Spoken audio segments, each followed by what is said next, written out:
Good morning बच्चों। तो आज हम लोग इस वीडियो में चलेंगे प्रकाश वर्ष क्या है।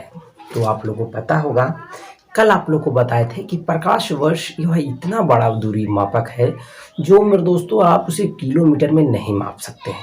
जैसे कि अगर हम बात करें यहाँ पे, जिसमें पृथ्वी और सूर्य के बीच की दूरी इस प्रकार से है, पृथ्वी और अर्धतारा के बीच की दूरी, पृथ्वी और प्रोक्सिमा सेंटारी के बीच की दूरी है ना।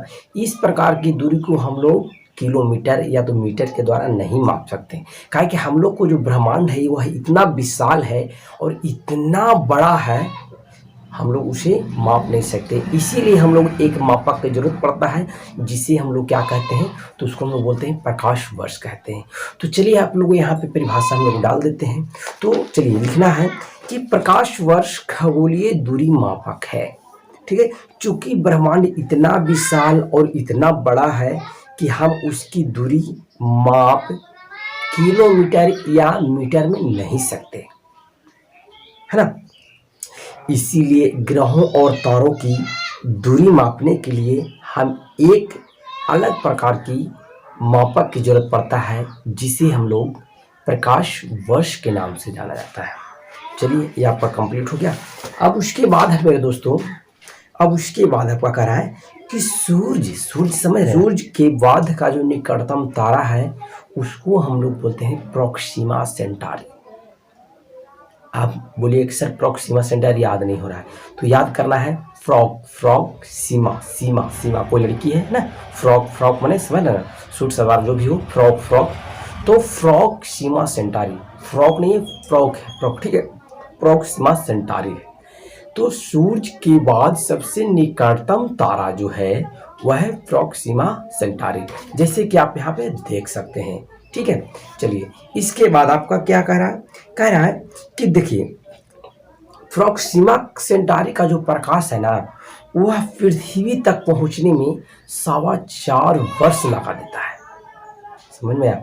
मतलब प्रोक्सिमा सेंटारी का प्रकाश पृथ्वी तक पहुंचने में 4.25 वर्ष लगता है। कितना लगता है? तो 4.25 वर्ष लगता है।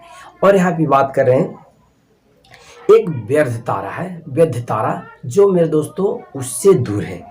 किससे दूर है? तो प्रोक्सिमा सेंटारी है ना, जिससे यह व्यर्थ तारा जो है वह दूर है।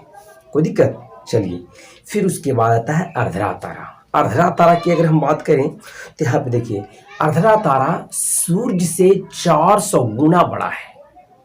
अर्धरा तारा सूर्य से 400 गुना बड़ा है, आपको यह ध्यान देना है। समझ में आया?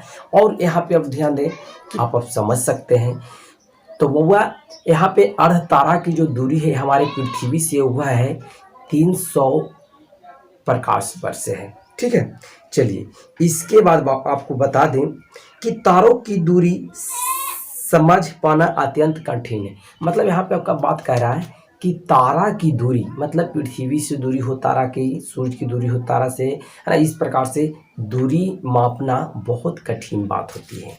चलिए ये तो आपको समझ में आ गया होगा। थोड़ा सा और आगे हम लोग जान लेते हैं। कह रहा है कि आकाश में चमकने वाले सूरज, तारे, चांद को आकाशीय पिंड या खगोलीय पिंड कहा जाता है। तो आपको पता होगा कि जो भी आकाश में है, जो भी वायुमंडल में है, जो भी है ना, वो सभी आपका आकाशीय पिंड या तो खगोलीय पिंड कहलाता है। फिर यहाँ पे कह रहा है कि आकाशीय पिंड या खगोलीय पिंड की बात करें तो यह 2 वर्गों में बांटा गया है। कितने वर्गों में? तो 2 वर्गों में। बहुत अच्छी बात है। तो आज तक मेरे दोस्तों इतना ही तक, अगले वीडियो में मिलते हैं। धन्यवाद।